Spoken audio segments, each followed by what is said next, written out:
What it do, sports betting nation?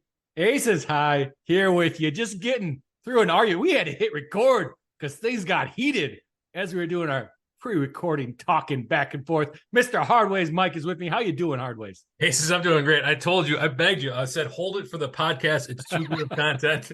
We have to let the people know how you feel about the NBA in-season tournament. So I'm just going to turn it back over to you. Your thoughts on this innovative and novel new tournament for the NBA. Their whole goal is to get the teams to play the players. That's what they say, right? That's what everybody in the world is saying if you work for the NBA, the National Basketball Association. Give me a break. They're trying to make money. We started the season 2 weeks ago, and they're already in a tournament. These are professionals. What other sport in the world do you know that does that? Call it a tournament all you want. This is just the regular season. Yes, I get it. You're going to pay the winners a little bit extra money, the coaches and the players, but this is regular season. Spin it how you want, Mr. Marketers, but they're just coming after our dollars, Mr. Hardways. That certainly feels like a money grab. And I'll tell you what, if their goal was to get star players to play the entirety of the game or most of the game, I don't know that they're accomplishing that goal. Just take a look at last night. The Warriors lost to the Cavaliers. They were down, though, only 13 points with a little over 3.5 minutes to go in the fourth quarter, and Kerr just pulls all the starters. So Steph Curry, who's been on an absolute tear in the NBA, gone out. All player props done. All the expected over for the team total for the Warriors done. So what are we doing here? Like, if Kerr's ready to give up just because it's a group stage, then what are we even doing here? Absolutely. It's tough to bet on. I've heard that also people mention how they're doing it for sports betting, which I completely disagree with. The sports bettors can probably tell Steve Kerr better than he can know before the game start what he's going to do just because of their modeling and stuff. But yeah, it's tough as a retail sports bettor like us in that game. I mean, that was a 2.5, it was a close spread, right? It was just 1.5, 2-point spread there. And well, what do you do there with your points? I guess the Cavaliers covered, the Warriors just gave up is what you're making it sound like. Obviously, I wasn't watching the game. It certainly was. I didn't have any money on it personally, but I do know somebody that was shafted out on a play by I think it was just a couple of points of Curry points there. And again, Curry's been absolutely dominant this year. If you take a look at his points, he's had 2 games under 25 the entirety of the year. He had 28 last night, and he could have well got past 30 very easily last night. So for me, I don't quite know what they're trying to accomplish other than trying to get more eyes on a product. I guess I understand what they're doing. To me, I don't know that they're accomplishing that goal, though. And it seems like it's pissing some people off more so than anything else. I mean, as you can attest personally. Well, I hate hearing it called a tournament. I mean, we started the NBA season 2 weeks ago. You're not in a tournament. Call it what you want. You're in the season. The tournament starts, and I will say in the NBA, it goes for, I think, 12 months. They play that NBA Finals tournament, but it starts in June, right? Somewhere around that time frame. We're not playing a tournament right now. We are not. Well, we are playing a tournament. We're in group. No, we're not. Yeah. Well, so the group stage goes almost the entirety of November, and then you've got the elimination. So December, and I think the finals you're saying played around Christmas time. So we've got that, and then you've got the rest of the regular NBA season. And then you've got the finals, which the playoffs start in May, and then the finals, et cetera, et cetera. It's a long NBA season to that end. And you can hear my dog in the background. She doesn't really care for it either, if you heard the barking there. But let's move on, because we do have another basketball-related event today, and something that is more up your wheelhouse. Is that correct? Oh, absolutely. I'm so excited. We got games playing right now. I believe what you're talking about is NCAA college basketball, which is an exciting time of the year. Anybody that is with me and likes to bet point totals in NCAA basketball, hey, you are my comrade. Let me tell you, my partner in crime, because that's where we can make some money. I haven't dusted off all my models and stuff, but if you're over on sportsbettingintel.com right now, you might click the wrong one accidentally. You click NCAA basketball by accident. You might get confused and still think you're looking at football, because we got Oregon, Georgia, -6.5 point spread. Now, come on, that's a college football spread, right? It certainly is. And as you were saying that, just before you said that, I'm looking at the game boards here. I've got the money lines pulled up, and I'm like, wait a minute, Georgia and Oregon are playing this year? I couldn't even remember that. No, it's Georgia and Oregon for NCAA basketball. We've got games starting. The top 25 starts at 5 o'clock. I think we've got games going on right now. I think we've got a couple of games. The North American, apparently they have a basketball team. SF Austin, Christian, Prairie A&M. Now, this one is tough. Aces, you would agree this is tough to keep track of everything because you've got a lot of teams that compete in this division here. All Division I is a lot of. Do you know how many teams offhand we are talking about? 300. And so I don't know exactly, no, but as far as Division I, and you just mentioned 2 games that are going on, they're not even, I believe North American is, no, they might be Division I. I couldn't tell you off the top of my head. There's a lot of teams. Kansas Christian is the other one. They're playing Prairie View A&M. I believe they're Division II. So they wouldn't even count in that 300 and some things. I will say a lot of those games, you got to be careful because they're not really lines. They don't, the retail books here in the US, they don't post lines for those games, but yeah, it's a ton to pay attention to. Again, today we got a ton of games to worry about. When we get to Saturday, bettor's paradise. Let me tell you, you got your choice of the litter. Yeah, people were talking about the sports equinox last week. That was the NBA, the NFL, National Hockey League, and Major League Baseball all taking place on the same day. I think we had one sports equinox this year, and that's because the World Series ended a little early for my taste, but whatever. So that's great. You got 4 big sports. But when you're talking about a Saturday that has a college basketball, the first weekend of college basketball, and right in the heart of college football, how could you not just love that day? That is a bettor's paradise, as you said. Absolutely. And I hope you guys got models. I hope you're over here on sportsbettingintel.com checking out our plus EV, because there's going to be, with that number of games, there's going to be some plus EV opportunities showing up on our scanners. But today we're talking about that first line. Actually, the first lines that I saw anyways, I didn't see lines for this Stephen F. Austin game. The first one is that Oregon, Georgia. I mean, this is going to be an exciting matchup. We're going to see how good Oregon is. I know they knocked Iowa out of the tournament a couple years ago. That's why I hate the Ducks. Go to hell, Ducks. Let's go Bulldogs. But this will be an interesting college football matchup also. In this one, I think I got to lean with Oregon Ducks just because they got the experience on their side. There's a reason they're -6.5. If you head over to Bet Rivers right now, you can get that -6.5 at -103 when the rest of the market has that -6.5 at -110. So a little bit better than the market, not beating the juice, but paying very little juice on those Ducks. So there's a lot of Pac-12 teams this year that should be competitive, and Oregon, it might be one of the top there. Would you agree with that?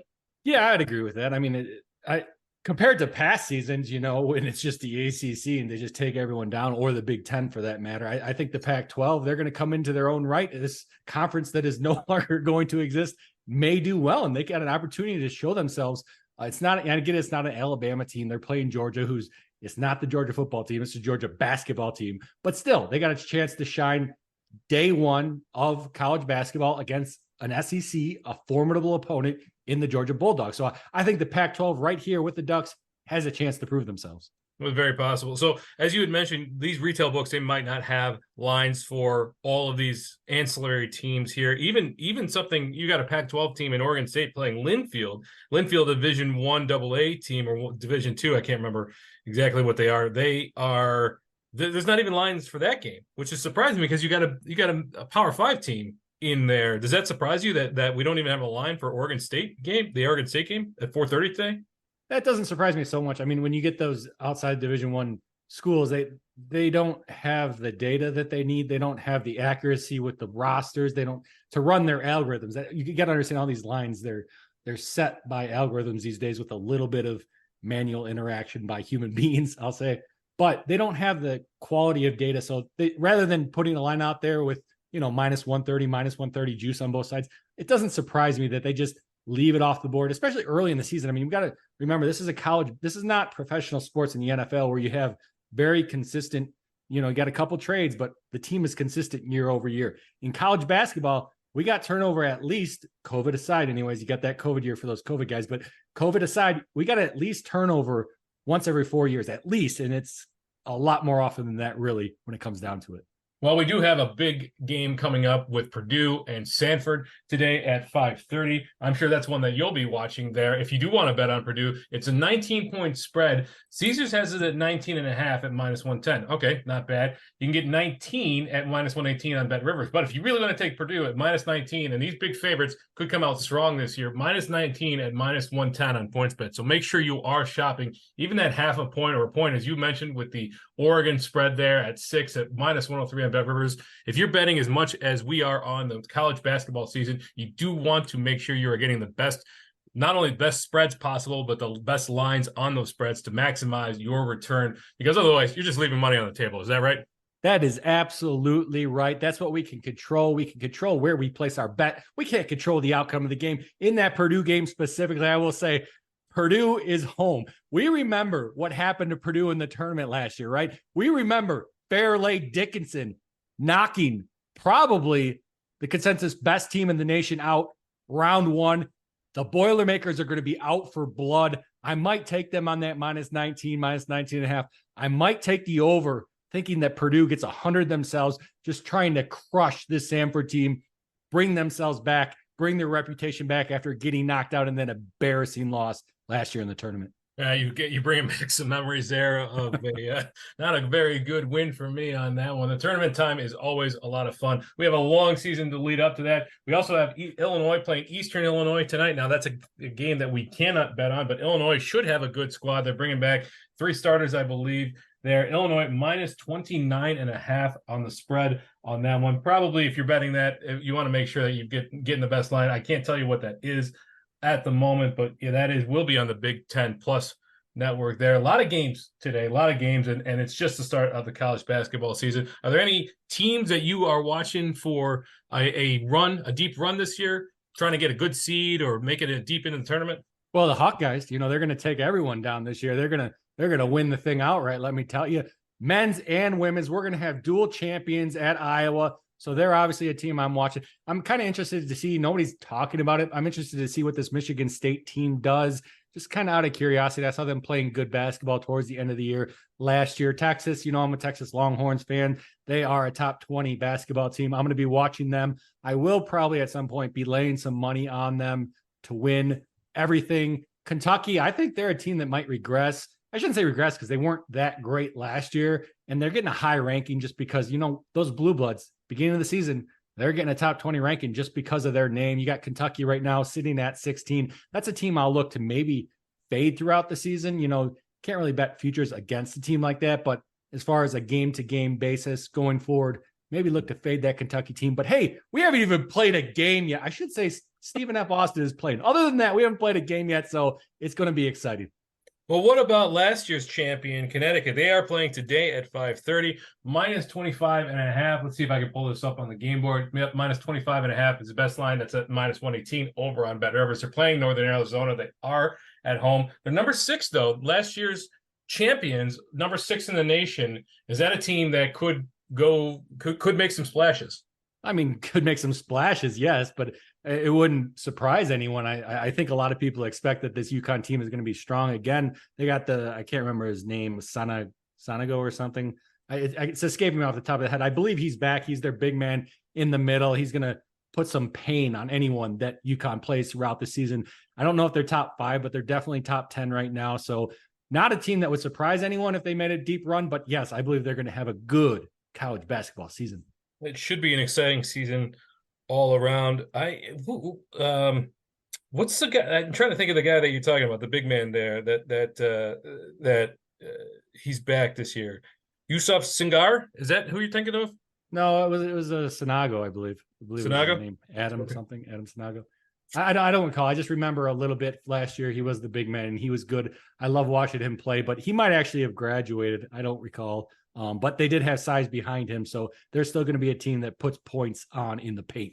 Yeah, I think Sanago, he plays for the Bulls now. Actually, that's who you're thinking about? Oh, there you go. Yeah, he did graduate. He's with the G League team, the Windy City Bulls. There, they play out of Hoffman Estates. So, well, there's a lot to talk about with college basketball. We could spend all day because it is the first day of the season. But let's move on. NCAA football, another great weekend. How was your weekend, Aces? Was it as profitable as you expected it to be?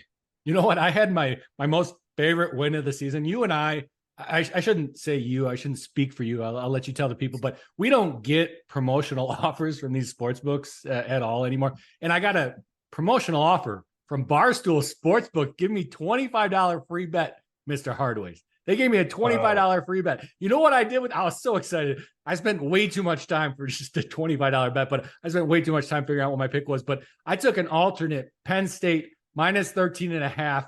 Eat it, Barstool. Send me another promotion. I doubt that's happening. Probably limited there now. They got the picture back, but I was really excited about that one. I always like taking free money from the books. I mean, my pick'em lost again.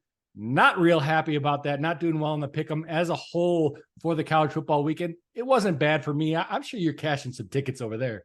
Yeah, I kind of treaded water this week. It wasn't unprofitable. Certainly, it was another profitable weekend. I will say the one that we mentioned on the podcast on Thursday did not come through. That was the over in the first half on the Ohio State Rutgers game. Both of those teams started out slow. There was only 16 points scored in the first quarter or the first half. It did end up at 51, which did come in the over. So I did take the full game over and the half. So pushing on that one. But that Penn State alternate, you should have taken that at minus 34 and a half there. You would have paid out very, very handsomely on that over. Glad to hear that you had a big win on that one. Not a whole lot of surprises. I will say we had a lot of high scoring games. Certainly that Alabama LSU game. My goodness. Did you watch that game? No defense whatsoever.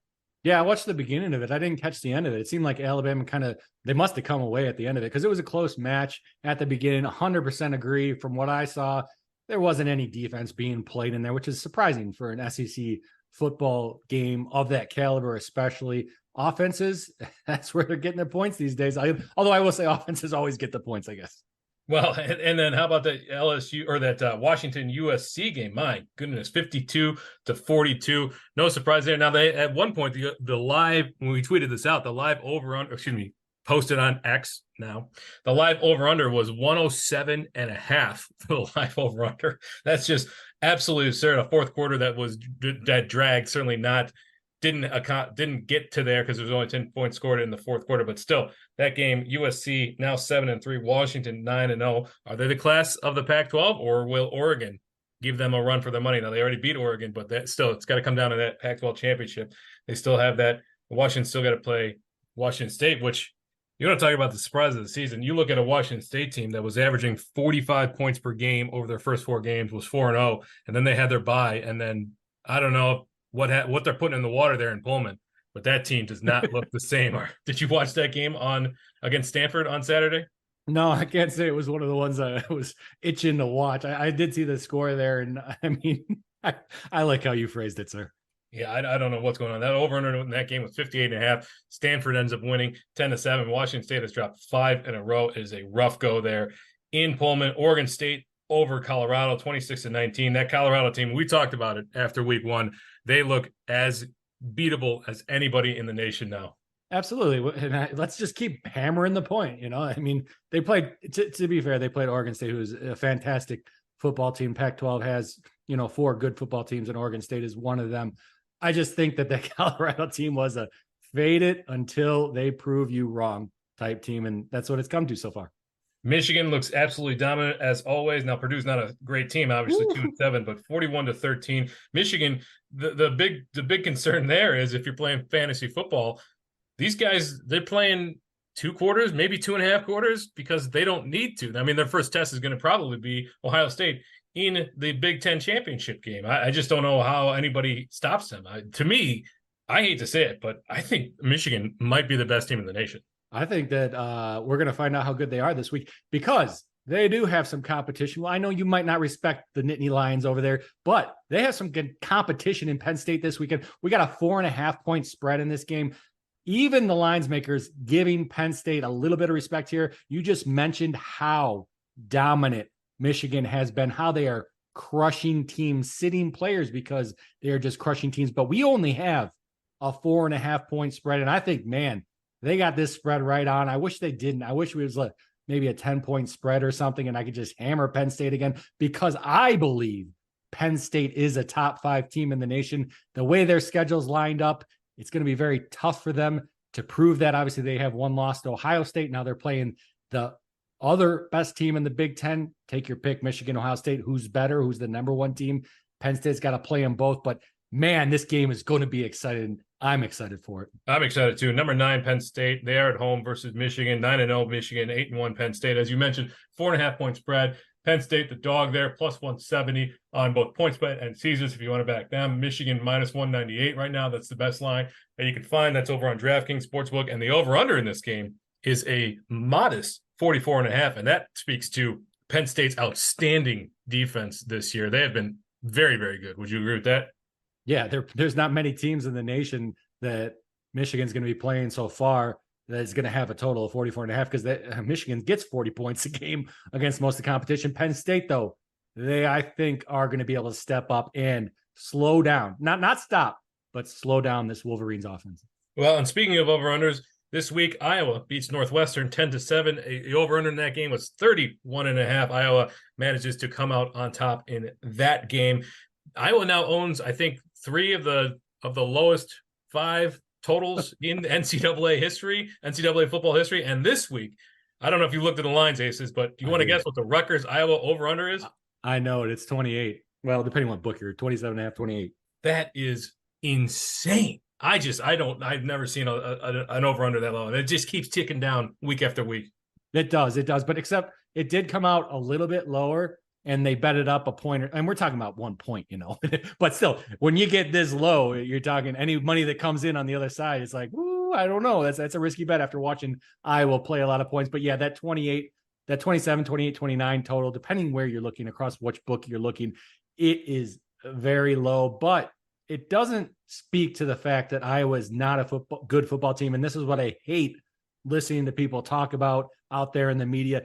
Just because the total is sitting at 28, I'm not saying it's wrong, or 29, it does not mean the Iowa Hawkeyes are not a good football team. They just play a different kind of football than most other teams in the nation, and they win. Who won the game again last week? I believe you said it. Who won the game last week, Mr. Hardaway? The Hawkeyes ended up winning that game in a not so surprising fashion there. Absolutely. And that's what it's all about. It's about winning football games. We still got our side of the division up for grabs as to who can go up against Michigan or Ohio State. Most likely. We shall see, though, after this Penn State-Michigan game, if that's the case. And I think the Hawkeyes do have a good case for themselves going forward. They're sitting in the driver's seat right now. They just need to beat the Nebraska team. I'm excited for the Hawkeyes. I'm excited for this Rutgers football game. We got Iowa only -2. I only bet Iowa once a year. I already bet them, so I can't take them. Otherwise, I would take them in this game at -2. I think that's a sexy line over Rutgers. Well, I was going to say, didn't you use up your once a year on the Purdue Iowa game? Is that the one I did? Yes, it is. It is the one I did. I hammered him. And, the madman Woj, he was giving me a little shit before. Hey, you shouldn't do that. But it came through, and I was real excited about that one. Well, we do have football tomorrow. Well, we got NFL, which I'll get to in a minute, but we got Maction again. Maction did not disappoint last week, and it certainly looks good this week. We've got 3 games tomorrow. We've got Ball State and Northern Illinois, over under 43. Okay. Ohio, Buffalo. Again, Buffalo's got a good defense, over under 44. And then we've got Central Michigan and Western Michigan, over under 56.5. That should be exciting. And then another 3 games on Wednesday, Kent State and Bowling Green, 41.5. Okay. Akron and Miami. Now, Miami, unfortunately, they were looking good, and then they lost their quarterback for the year, over under 43.5. Eastern Michigan and Toledo, 46.5. It should be a good couple of days. And then we get into Thursday, we've got games, and Friday we have games. And of course, Saturday is going to be another big game. We kick off with Michigan and Penn State at 11 o'clock. Any other games that are on the schedule this weekend that you are going to look at from a betting perspective? Well, one thing I want to say is I find it funny. I'm guessing the way it works over there in the Hardways household is Mr. and Mrs. Hardways are sitting on the couch, and Mrs. Hardways like, what game do you want to watch, Mr. Hardways? And Mr. Hardways, let me pull up the sportsbettingintel.com point totals for college football. We'll see which one's the highest, and we'll turn on that game. Is that how it goes over there? It's either that, we go to the sportsbettingintel.com, or we check out the newsletter where the real Jay-Z tells us what the high total is for the week, and we look at that game because we love points over here. The dog doesn't love it. She gets a little upset when I cheer, but every touchdown here in the Hardways household is an exciting day for us. So, yeah, we have a lot going on this weekend with college football, but we have an NFL game tonight as well. So, Aces, as usual on Mondays, feel free to check out for just a minute while I talk about the NFL season, which has been good this week. If you watched the game last night, the Bengals ended up beating the Bills 24-18. It looked like it was going to be a shootout. The first 2 possessions, each team scored a touchdown. It was 14-7 at the end of the first quarter, and then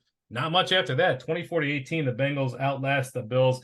Josh Allen looks like he's regressed a little bit. The Cowboys-Eagles game was absolutely outstanding. It was stunning. The Cowboys fall to the Eagles 28-13. That came down to literally 1 yard. CeeDee Lamb could not get in the end zone on the very last play of the game. He got it down to the 1 yard line and could not get in. The Eagles win that game. A couple of high scoring games that we saw, the Vikings beating the Falcons. In this one, I'm not sure if you saw the news line or the taglines here, but we had a new Vikings quarterback. Well, we had two new Vikings quarterback. We had Jaron Hall, rookie, started. He got hurt. He got a concussion, I believe. Josh Dobbs, who came into the team on Monday of this week, brand new quarterback, just got traded from Arizona. He goes 20 for 30, 158 yards, 2 touchdowns, leads a game-winning drive to beat the Falcons 31-28 at the end of regulation. It was as exciting a game as you could possibly hope. Of course, the Bears lost to the Saints 24-17. No surprise there. And then, bit of a surprise, the Dolphins and the Chiefs, the over-under in that game was very high, 51.5. I think it was the highest on the slate. And the Chiefs beat the Dolphins 21-17. The Chiefs didn't score in the second half. Travis Kelce held to, I believe, no more than 14 yards, 3 catches for 14 yards. Aces, you worried about the Chiefs this year? No, I'm not worried about the Chiefs, and I will correct you. And man, am I excited to do this, Mr. Hardways. The score was 21-14. Let me tell you, huge NFL fan over here. I knew it was 21-14. And the weird thing about it, I woke up in the morning, and I know you could tell me why. I think actually I know why. I looked it up. It was because the game was in Germany. But I looked at the scoreboards at like 9 o'clock, and all of a sudden I got an alert that the Chiefs had scored. I was like, 9 a.m. in the morning? What the hell is going on? But they were in Germany, no? They were in Germany. It was the first NFL game in Germany ever, and I would say it was good. It was a little lackluster. We've got one more game, I believe, this coming week, week 10, we have the Colts and the Patriots. That game, okay, Patriots do not look that great this year. Colts are with their backup quarterback. We'll see how it goes. But yeah, it was the first game in Germany ever. We do have one game tonight. That is the Chargers and the Jets. The Jets are at home. So let's pull up the game boards here. Big surprise, a bit of a surprise. The Jets plus 154, best line on DraftKings. No surprise that they're the underdog here, but I thought that would have been a little bigger. The line is now 3, so the Chargers minus 170 on Caesars and PointsBet. The spread on this is 3 to 3.5. If you want to get the Jets plus 3, you can get that at plus 105 or 101 on DraftKings, or 3.5 at minus 120 on BetRivers. Otherwise, the Chargers minus 3, minus 120 on Caesars. That's not terrible. Minus 3.5, minus 103 over on BetRivers. And then the over-under is a pretty meager 40 to 40.5, depending on where you're getting it. Me, personally, I'm hoping that we get a low-scoring game just because I'm facing off against the Austin Eckler, and he is, of course, their star running back for the Chargers there in one of my fantasy leagues that could make or break my week, let alone my season. So we'll see where that goes. Otherwise, I think the only thing we have left to cover, NHL. How are we looking on the season, Aces? I mean, as Blackhawks fans over here in Chicago, we're not looking so great. But I mean, as far as NHL, we got a lot of exciting action. I was actually over here on the sportsbettingintel.com plus EV odds scanner. I wanted to look at the NHL, break it down, because like you said, we hadn't got a chance to talk about we got so much opportunity these days. It's hard to get to everything, but I searched specifically for NHL. One thing that popped up for me is this Kraken game. This is actually for the game tomorrow. Today, we have a real small slate. I believe it's only 3 or 4 games. Tomorrow, though, we got the Kraken playing the Coyotes. Coyotes 5-5 on the season. They have not played very difficult competition, other than the fact that they just smoked us, the Blackhawks, that is, 8-1 a couple days ago. So that's their claim to victory. But I kind of like this plus EV that's coming up here. Seattle Kraken -2. So we get the push on that too. We got to do better than that. Remember, this is one that's not going to happen 50% of the time. You're going to lose this a lot, but I just think that the plus EV is showing us it is a good bet. Plus 335 over on BetRivers. Seattle -2. Maybe we can get a 4-1 type game, a 5-2 type game over there. Kraken taking down the Coyotes. I kind of like that on our plus EV scanner. That's not a bad one. I'll tell you what, I'll give you one more as long as we're talking about it. I was just perusing the plus EV page over at sportsbettingintel.com just to take a look, because the San Jose Sharks gave up 10 goals in back-to-back games on Friday and Sunday, Thursday and Saturday, whatever it is. They are playing again tomorrow. The over-under in that game is 6.5. And we look at the plus EV page, you can get a plus 4.65% positive expected value bet. San Jose Sharks versus the Philadelphia Flyers. That is for tomorrow's game at 9:30. It's a late game. And the over-under in that is 6.5. But the current odds of -108 on BetRivers is almost 5%. Plus EV to our fair value line of -119. So we like it to go over that. I'm taking that bet personally. I think it's the Sharks 0-10-1, giving up goals left and right. I like that over under. Hey, there you go. Maybe I'll chalk it up, see what kind of line movement, because again, you mentioned that was for tomorrow's game. So we got some time to think about it. If we think the line is not going to move against us, which it always could, maybe put in a strategy you can always remember to do. Let's say you're $100. Everybody bets different sizes, but to make the math easy, let's say you're $100 better. You can always put 50 in now and then see where the line moves, put your other 50 in later. So you don't miss out on that move on your full bet. If it does move against you, if it moves with you, hey, you're getting that 50 at a better number. So that's always a strategy that you can employ. I like that. I like that a lot. So let's close it out with some player props. We've got our top player props page and our NHL player props page. I'm just perusing the top player props as we're speaking. One thing that kind of caught my eye, the Lightning are playing the Maple Leafs tonight at 6:00, Lightning on the road, but you've got Nikita Kucherov at over 0.5 power play points at plus 100, even money for that. Seems like good value to me. And then Joe Pavelski for the Stars. The Stars are playing the Bruins. The Stars are at home. That's at 7:00. Over 0.5 assists at plus 127. Those are two that I'm looking at. Anything catch your eye on the top player props page? No, but you got me filtering here for Mr. Pavelski right here. So you're talking assists over, you're looking at that plus 135. Is that the best line here? Oh yeah, DraftKings, you're right. Plus 135. PointsBet has it at the same, bet MGM a little bit worse than that. Caesars are, see, you can see all these books, every book for this Joe Pavelski assist line. You can catch it over here at sportsbetintel.com. I like that. I mean, maybe I have to jump on that with you. I don't normally if I get my NHL betting advice, it's from the real Jay-Z and not yourself, but you might have just convinced me, Mr. Hardways. Well, there you go. You might not be able to take it there on DraftKings where it's the best line at plus 135. But certainly or PointsBet, but certainly bet MGM there with that plus 130 line looks pretty good to me as well. So that'll be it for us today. Aces, anything you want to leave the people with? No, I think I got that plus EV out of the way. So just leave the people with, hey, pick your spots. We got a lot of opportunity. You don't have to bet every game. Make sure you're getting a little bit of edge. Very good advice. And as we get into college basketball season, there will be lots of opportunity. As Asa said, make sure you are finding the best spots, the best lines for your money. That'll be it for us today. My name is Hardways Mike. As we say over here at SBI, you don't always have to bet, but when you do, wager wisely.